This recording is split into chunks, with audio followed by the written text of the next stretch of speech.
As we prepare to enter the Easter season, it's very important for us to remember the theme of new life. I know that with everything that's gone on with this pandemic, many feel disconnected from God, and it can almost feel like we've been in a winter time period for the last year.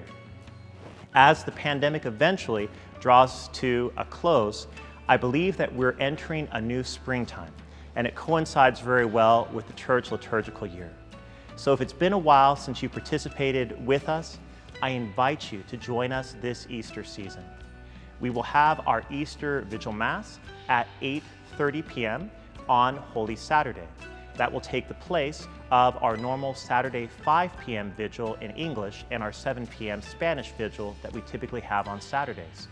On Easter Sunday, we'll have our normal Mass schedule at 8 a.m., 10 a.m., 11:45 a.m., all in English, and 2 p.m. and 4 p.m.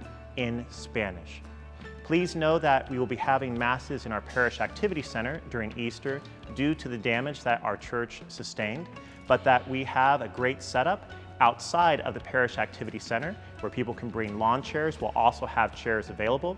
So for any that would feel comfortable sitting outside and attending Mass but wouldn't feel comfortable coming inside, there will be that outdoor option. We also continue to have our parking lot option where you can listen in on your car radio near the Parish Activity Center as well, and then exit your car when it comes time for communion to be able to receive communion. Something very important for me is that this Easter season, you have the option to attend Mass, whether it be in person inside of our Parish Activity Center, outside of our Parish Activity Center, listening in your car, or of course, we'll continue to live stream all of our Masses as we've been doing. But we join and invite you to participate with us in some way, shape, or form during this Easter season. Please also look forward to Pentecost. We are looking at having our multicultural Mass on Pentecost Sunday, as well as a parish fundraiser to continue to generate funds to help us with our church restoration and renovation efforts. I'd like to give you an update on where we stand with the damage the church suffered in February. We have managed to have the sprinkler head repaired in the church that caused the initial damage in the February storm. Unfortunately, we recently got news when a pressure test was done on the fire sprinkler system in the church that we have another leak near where our Tabernacle Reservation Chapel is in the church. So unfortunately, we're going to be out of the church for a longer period of time. So I ask you please continue to keep in your prayers our church restoration process. Part of my discernment over the last month was initially I wanted to get us back into the church as soon as possible and repair things just as they were. Due to more of the recent damage that has been happening and what God has been moving in prayer, I have decided that we're also going to start to look at what are some other types of renovations that need to happen to the church sanctuary as well. My original plan had been to wait until the 25th anniversary of the church in 2023 for looking at those renovations. But due to the church damage, I've decided to establish a church renovation committee. I share that because I want your feedback.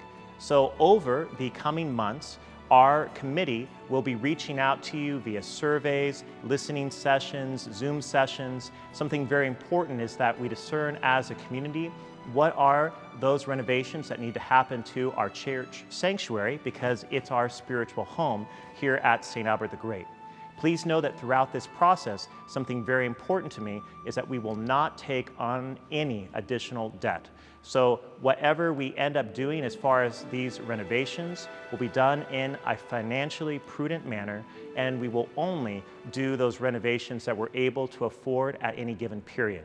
Most likely, we'll be doing a phased approach to renovations over time. I know that some of these renovations will be aesthetic, but some of the renovations will have effects with like our lighting system, pews that suffered damage will need replacement. So there'll be things like this. So please help us by giving your feedback when we ask for that feedback over the coming months. And please pray for the committee and myself as we discern this process.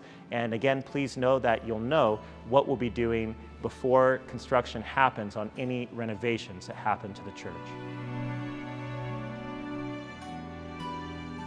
And please know that from April 7th to May 7th, I'll be on a 30-day silent retreat. This is the last requirement in my spiritual director training program, is to go on a 30-day silent retreat. So I will be silent for 30 days, but during those 30 days, please know I will be praying for each and every one of you here at St. Albert the Great, and I ask for your prayers as well, and may you have a very blessed Triduum and upcoming Easter season.